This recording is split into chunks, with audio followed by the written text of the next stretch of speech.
And then I'm going to share my screen. Let's see if we could do this. Bam. Cool. Everybody should be looking at my screen and it should say overcoming challenging credit.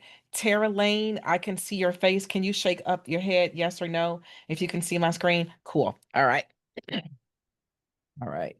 Um, so first I want to say this that I know that we've got some seasoned people in NAPMW. So, my apologies if some of this is kind of like a repeat of what you already know. And I am always open to feedback. I love questions. So let me know if you guys have any questions afterwards. I usually have a slide in here, but I did this for another company a couple of years ago. And it usually says something along the lines of, hey, these are just industry standard. Just like a little disclaimer, let you know that these are just best practices. This is just my advice. Please don't call a lender and say, Dionne Bass asked the underwriter said. I always want you to look up your guidelines. I always want you to Google stuff. I always want you to double check.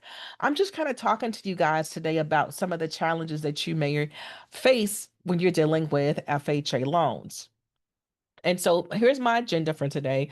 We're going to talk a little bit about traditional credit. We're going to talk about some non-traditional credit. We're going to talk about liabilities and just some of the challenging issues that are common with FHA loans.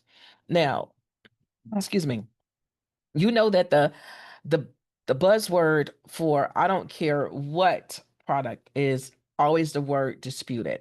And one of the things that I always talk about when you are reviewing credit is to use your search tool, use that control F and look up the word disputed. Okay. Because, everyone is seeing the commercials about, raising your credit score, and borrowers today, they have apps, like they're looking at these apps and stuffs on their phone. And when they have these apps, what is the thing that the app, excuse me, will allow borrowers to do? They don't know any better. It lets them dispute stuff. So they're constantly, disputing stuff, and they're not supposed to on certain things because it doesn't really make a difference. So, let's talk about non-derogatory disputed accounts. Now, these are usually disputed accounts with a zero balance, or those late payments are like over 24 months old, or they're currently paid as agreed. And so, if a borrower is disputing these accounts or is disputing accounts that doesn't, or doesn't indicate it somewhere, it says it someplace else, the loan is not really required to be downgraded to a refer. Why? Because it doesn't really have any bearing on that decision. And I wish that I can tell you that I understood the algorithms that are DU in total and USDA, but I don't. Nobody does. Don't let anybody tell you that they do. They change all the time. But it is factored in there that this is not going to actually make an impact on that. So, you hit that word disputed, you see some accounts that have a zero balance, cool, pass. You see account that's disputed, but it's 24 months old, you're good, pass. It's currently paid as agreed. I don't know why they're disputing it, but they're disputing it for some reason. You're good, pass. You don't have to downgrade it. Now, um, when there is actually an inaccuracy or something is not disclosed, here is where we definitely want to start taking a closer look. So, when there's an inaccuracy in the amount or a type of debt or obligation is revealed during that application process, and the correct information was not considered by the AUS, here's the thing. First, we got to verify that payment. Okay.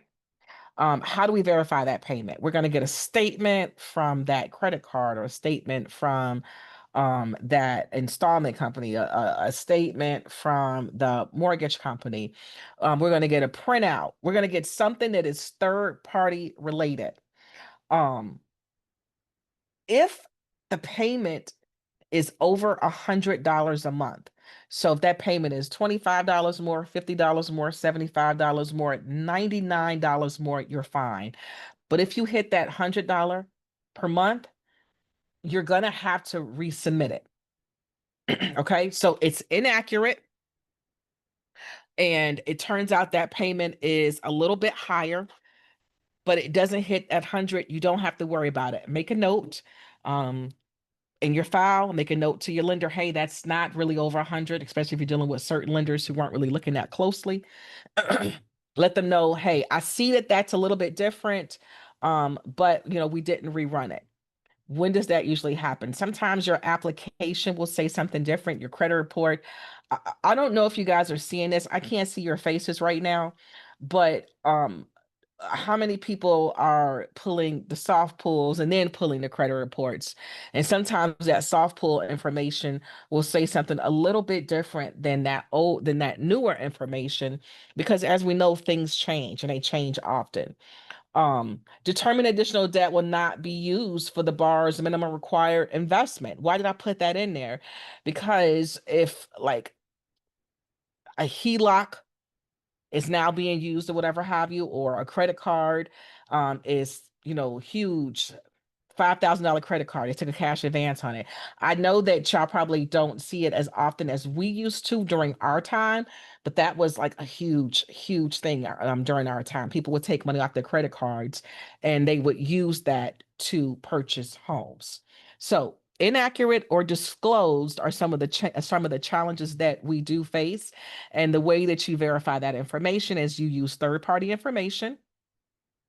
If it's $100 or more, you do have to rerun it. And then you just want to confirm that it's not being used for the borrower's down payment. Now, the goal is always maximum financing, right? And how do we get that maximum financing? By having a credit score of 580 or above.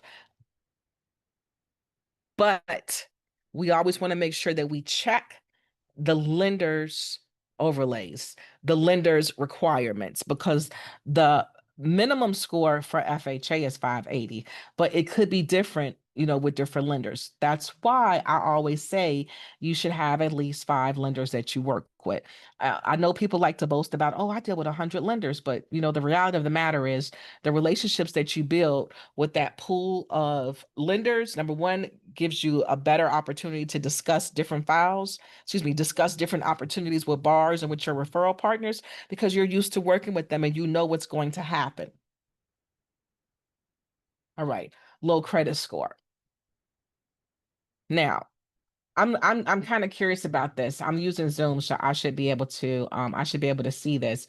Just in the chat, I can't see the chat. Someone let me know if they see it. I don't know. There's a chat right there. How many of you use rescore or something that raises the borrower's score?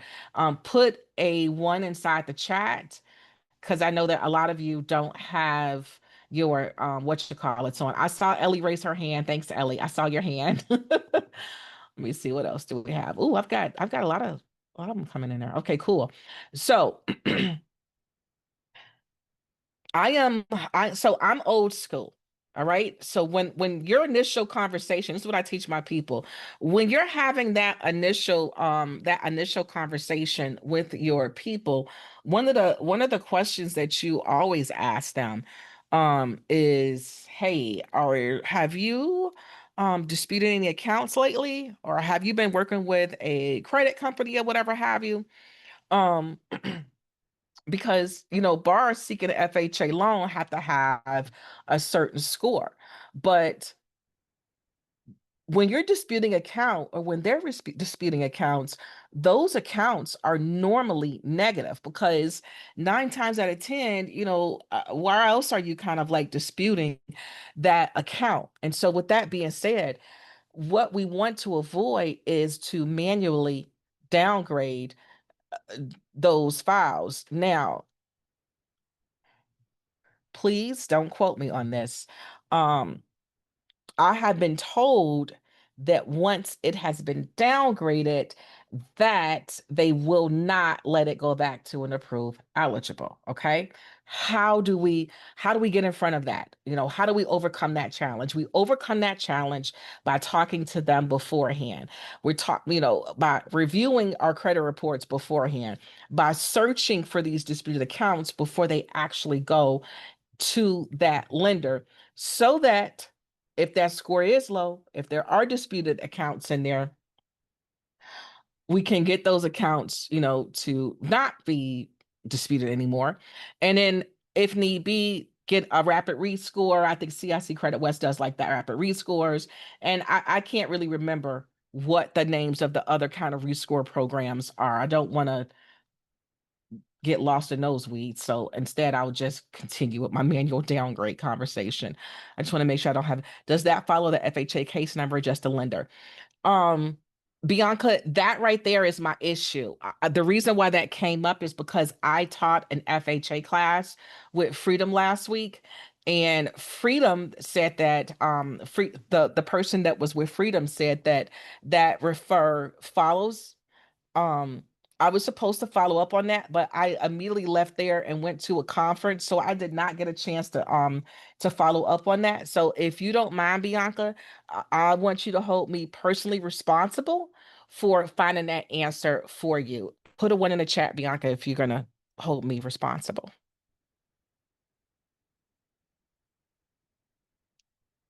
I don't think she's gonna hold me responsible, guys. All right. So let's talk about manual downgrades. We just talked about disputed derogatory credit, right? We said that the way we get in front of that, the way we overcome that is for us to tear through that credit report. And if you have been following me, or if you have heard about my pre-qualification worksheet that I have created that kind of like has different things and stuff that you should be asking to borrow, and you haven't gotten a copy of that, then hold me responsible for that too, and reach out to me so I can get that forwarded to you so that you can get in front of that before that even goes to the lender. But let's talk about if whatever that account is inaccessible to Total. So what if it's something that Total wasn't able to kind of like touch? Like how does that work? Like where would we kind of find that out at? And we would kind of find that out when we look at the borrower's bank statements and we find like some undisclosed debt. There's no way to really put that debt in there. Total can't score that. They can't see a payment history of that. Let's talk about when lenders pull fraud reports. I think that they might call them something different now, but I mean, you talk to any underwriter, they're going to call it a fraud report. And basically, what that fraud report does is it's like almost 50 pages long. It goes through public records, it goes through, where the borrower has lived, companies the borrower owns, properties the borrower owns, judgments, liens the borrower's ever had. And if any of that comes up, then that's something that we're thinking about as underwriters, you know, that you can't score that. You can't send that to the AUS. You can't send that through Total. Bankruptcies and foreclosures. This is so huge to me because one of the main questions that I always tell my people to ask is, did you recently have a bankruptcy or a foreclosure removed from your credit report? I tried to avoid the conversation of credit restoration or credit repair because I don't have an opinion about it one way or the other. If I think that someone should or shouldn't do it? Because um, my thought process is, and what I've seen over the years is that people are going to pay their rent and they're going to pay their mortgage. Whether they own it or whether they don't own it, they need somewhere to live. Okay. So do they deserve an opportunity to purchase or rent? Absolutely. They need somewhere to live. But the problem is that the restoration companies and the whatever the other terminology is that they're not always 100% honest with the borrowers or their quote unquote clients. And they don't let them know that, yeah, I can make this bankruptcy disappear, but there's still waiting periods that need to be met, and that lender is going to pull public records, so they're going to be able to see it. So that's something that we want to overcome. That's something that we want to get in front of.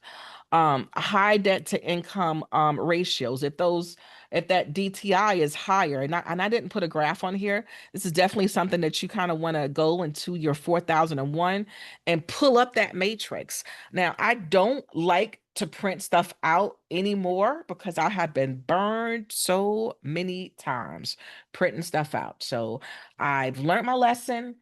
If I need to know something, I go to the site, I download the stupid book. Sorry, it's not a stupid book. I download the book and just go. I even keep like a pad of paper so that I know if I go to this page or if I go right here, this is where I'll see this, this, and that. So that I'm not keeping those books on my desktop and something changes and I don't know that it changes. But keep that page number for the manual downgrade, like written on a post-it, so that when you're talking to your borrowers, when you're looking at those credit reports, when you're inside of your LOS system and you're looking at your DTI and you're looking at your LTV and you're looking at that stuff, you're making that comparison every time. I don't believe in going by your memory. Absolutely do not. I absolutely don't. Because it always fails you. It fails you at the most inconvenient times. um Business income drop. Freddie, not Freddie, FHA doesn't like that. That's a downgrade. And then not only is it a downgrade, because I'm trying to think who I use for, I'm gonna tell you in a second. MGIC.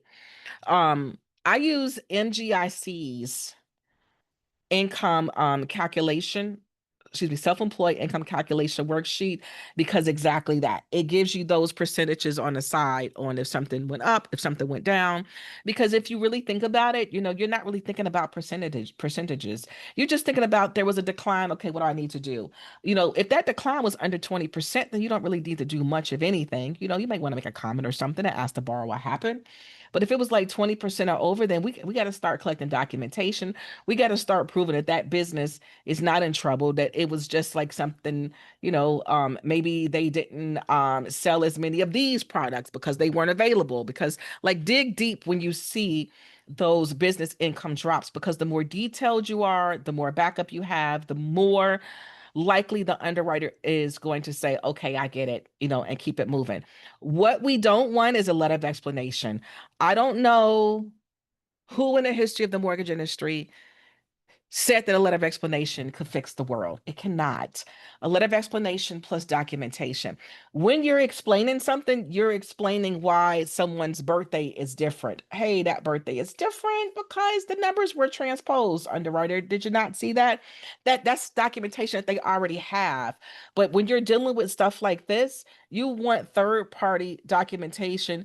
And that letter of explanation is just explaining what they're looking at, because it's a lot of documentation, or you're trying to steer them in a direction of, this is why I said or did what I did. The letter of explanation is supposed to accompany documentation. Oh, I have 9 minutes. Let me see if I can get this getting, Chris. I'm sorry. Non-traditional credit. One of my favorite things that I love about FHA, USDA, is you've got these higher LTVs and you have the ability to provide non-traditional credit. Typically, these are the different types. These are the major ones, especially that rental housing payments. And let me ask you a question. I know we only got 9 more minutes, but I just want to make sure that you guys know this. Put a one in the chat if you have heard that if you get an approved if you get a refer, but you check positive rental history, that it could possibly flip your loan to an approve eligible, but you will have to still get that rental history, which in this day and age is not really that hard. It's so much more simpler than it was back in the day. You got Zelle, you got Cash App, you've got, there's different ways that people pay. Have you guys heard of the positive rental payment history that you can kind of check inside of your LOS system to kind of like have the FHA, excuse me, the total rerun it to see if you can get an approve eligible? A one in the chat, two if you have not heard of it.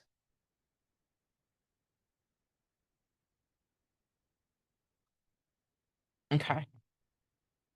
I'm going to forward that information to Bianca.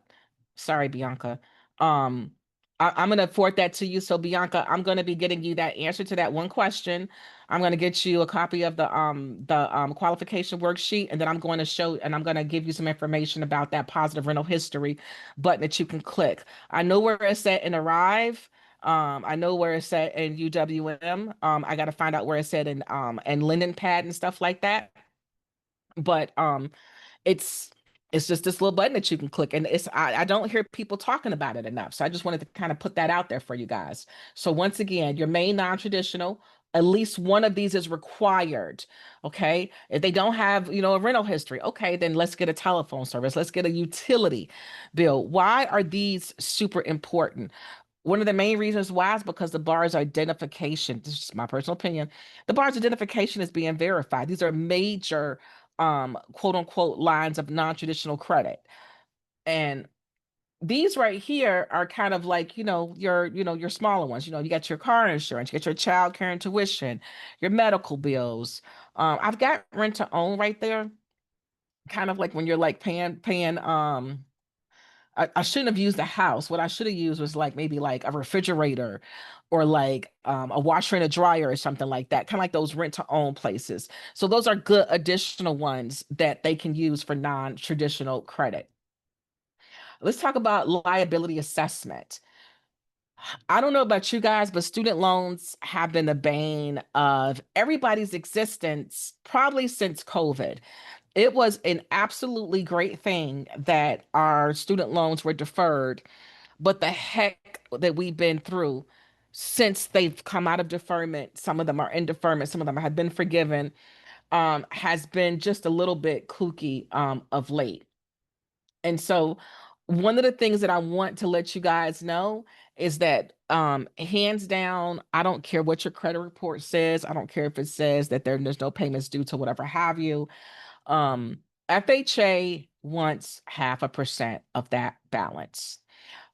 Please, please, please, make sure that your payment plans and your documentation is up to date. There's different ways that you can do it, different ways that you can search it.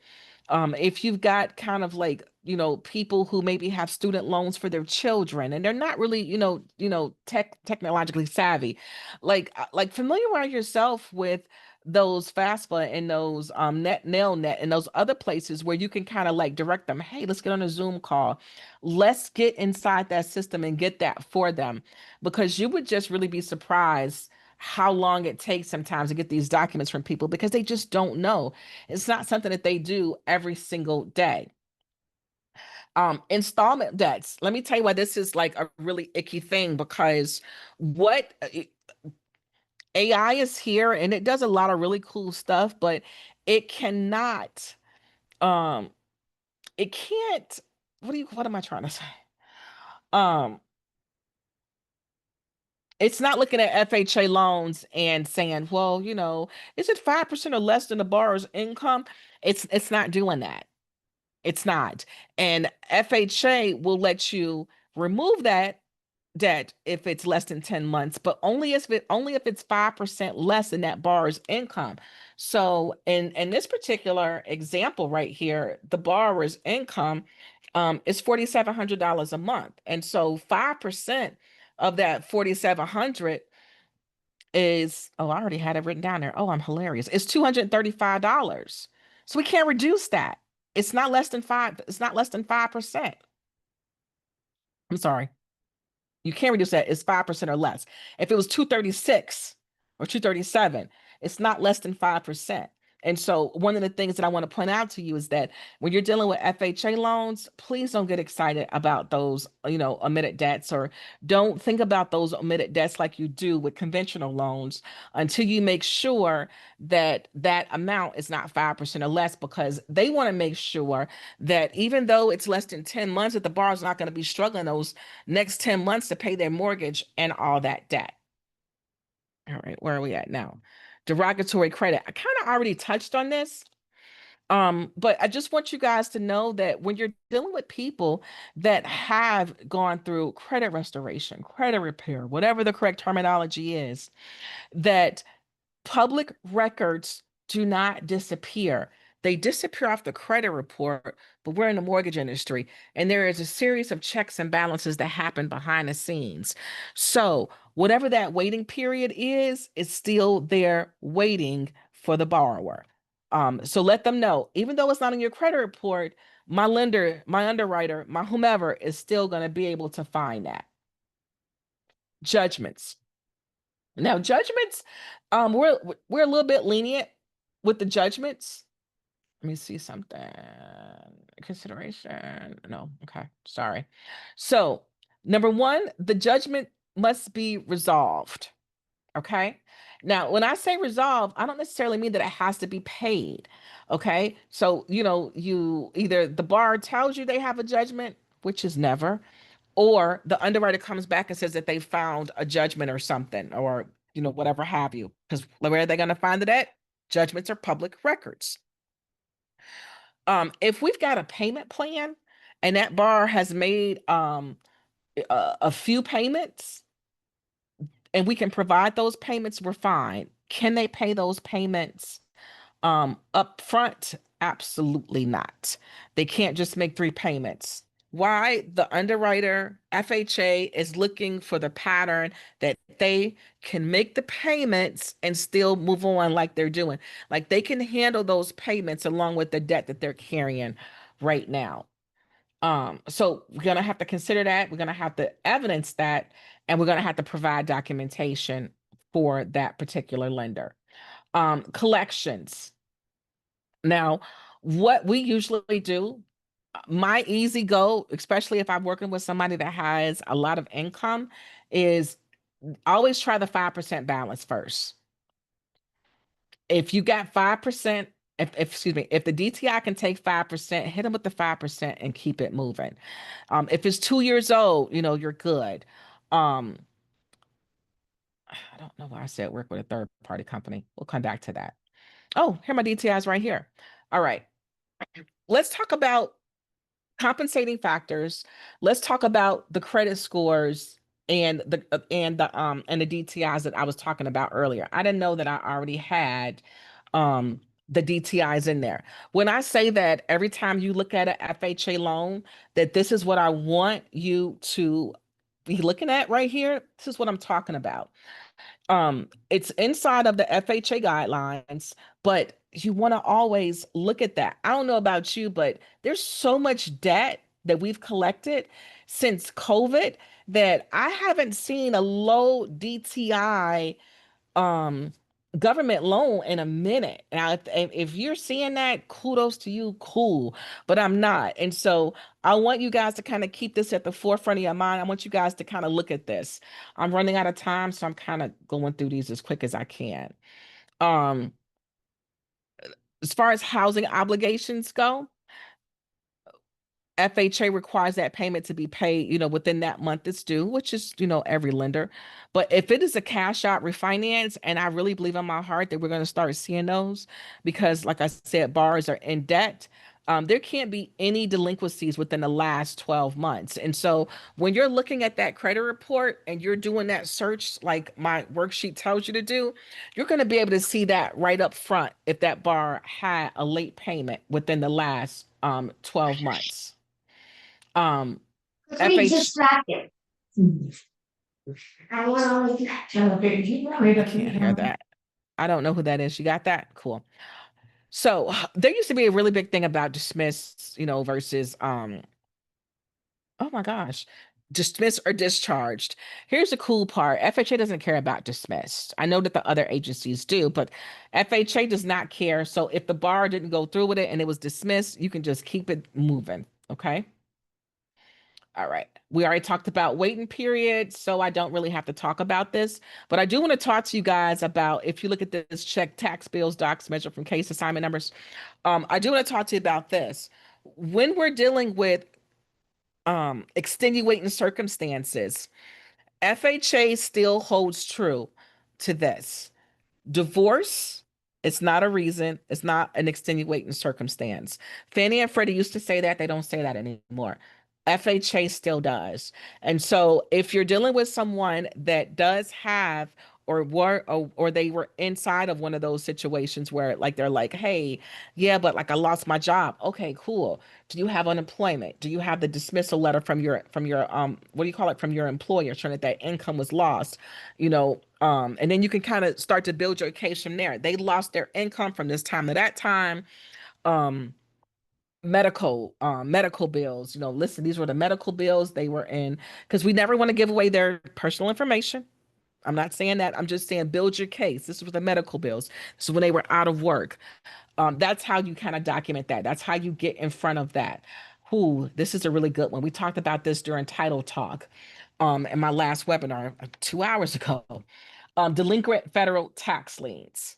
Now, um, I'm going to tell you that if it is on the property, I'm not even going to touch the fact that the IRS may or may not subordinate. I'm not touching that because some people have said that they got the IRS to subordinate. Some people have said that they don't. But 9 times out of 10, and in my image, you can kind of see where like the borrower owes like $16,000. Um, but usually people kind of like get in front of that where like they don't put that lien on their property. And so when that happens, when it's not on the actual property, now we're making an agreement with the IRS and we're making scheduled payments. Once again, you can't prepay those payments. And then how do you document them? You can document them with pay stubs, not with pay stubs, with bank statements, or you can log into the IRS place. Be familiar with all these places. Be familiar with how to log into the IRS. Be familiar with, how to log into the different student loan places, bank places, so that you can help them print out their documents and stuff like that. So that you can provide that third party documentation. I'm only 4 minutes over. I know that was a lot, and this is recorded so you'll be able to watch this over again. But if you want to stay for a couple of minutes and you have any questions, I am open to questions. I know Bianca and I have a date for later to give her some information on some of the stuff. But does anyone have any questions? I have a question. Yes, ma'am. Did you say FHA does allow divorce as extenuating circumstance, or they do not? They do not. But Fannie and Freddie may? Fannie and Freddie don't specifically say that. Got it. Okay. FHA says it. If they owe for 2024 taxes and they just filed payment arrangements. Nope. So, Officer Susie, I'm so glad you asked that question. So, delinquent tax returns would be 22 and 23. We haven't left 2024 yet. You're good with 2024. No underwriter is going to come after you with forks and knives for 2024.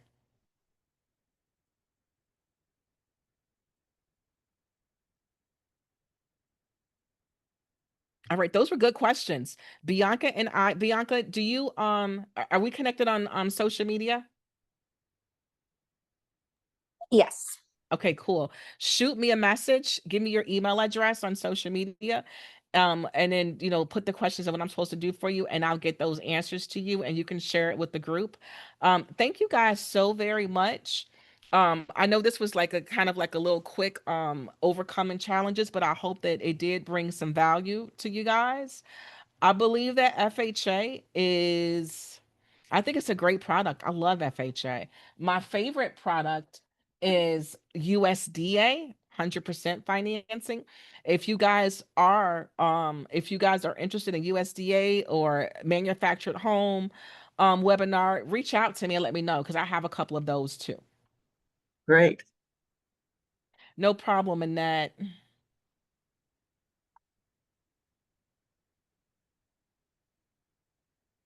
All right. We could end the call now, Chris. Everybody seems like they're good. Bianca and I are going to get together in the next 24 hours. Thank you. That was No great. problem.